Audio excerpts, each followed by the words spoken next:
রান্নার কদ্দূর কতটুকু হলো? এই তো খুব তাড়াতাড়ি করে ঝটপট কিভাবে আমরা মাংসটা চুলায় বসাই দিছি, সেই প্রসেসটা একটু দেখে নেই। আসলে ঈদুল আজহা যখনই আমার হাসব্যান্ড পাই, তখন ও খুশি মনে এই কাজটা করার জন্য বসে থাকে। তাকে আমি কিন্তু ফোর্স করি না, সে কিন্তু খুশি মনে এই কাজটা করে। আমি তাকে সবকিছু দিয়ে দেই, সেই হচ্ছে নিজ হাতে এই মাংসটা মাখায়। এই যে এখন মাংসটা ধুয়ে নিছি, তারপরে হচ্ছে গিয়ে সে তার পরিমাণ মতো পেঁয়াজটা দিয়ে দিল। তারপরে হচ্ছে আদা দিয়ে দিচ্ছে। তো হচ্ছে তার মানে যতটুকু লাগতেছে আরকি। ফাঁকে, ফাঁকে তো আমিও বলতেছি যে, "আরেকটু দাও, এরকম করো, এরকম করো।" তো সেও দিয়ে দিচ্ছে। তারপরে হচ্ছে রসুন দিয়ে দিচ্ছে। আ সবগুলো কিন্তু আমি ব্লেন্ডার করিনি। আ হামদিস্তায় হচ্ছে একটু ছেঁচে নিছি জাস্ট।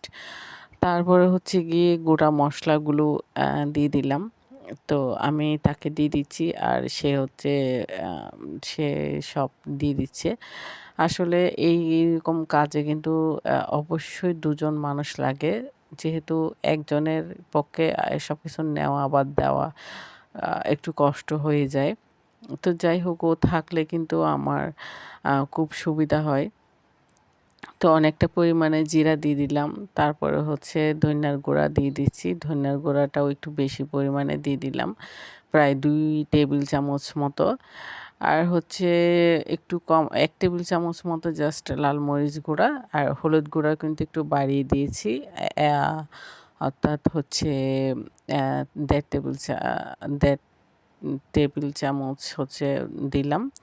তারপরে হচ্ছে এখন যেটা দিচ্ছে ওইখানে হচ্ছে আম বাদাম আর হচ্ছে নারকেল, তারপরে হচ্ছে স আ পোস্ত একসাথে পেস্ট করা।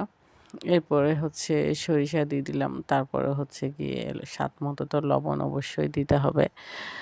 তো হচ্ছে এখন তেল দিয়ে দিব।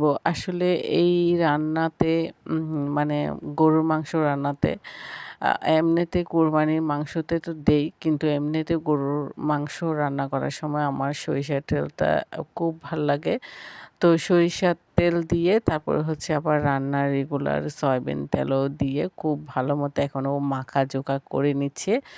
আর আসলে ও কিন্তু এই কাজটা খুব খুশি মনে করে। অনেকগুলি মাংস তো ও কিন্তু আমি তো এমনিতে এতগুলা মাংস নাড়াইতে পারতাম না। তো ও না থাকলে কিন্তু তারপরেও কষ্ট করে করতে হয়। কিন্তু ও থাকলে মানে ও তো হচ্ছে প্রবাসী। তো ও থাকলে কিন্তু হচ্ছে আ মানে আমার এই কষ্টটা করতে হয় না। ও খুব সুন্দর করে মাখায়। একেবারে আ পারফেক্ট ভাবে মাখিয়ে হচ্ছে ও চুলায় তুলে দেয়। তো আমাদের কিন্তু এক ডেক দিয়ে হবে না। আমাদের আরেকটা ডেকও রেডি করতে হবে।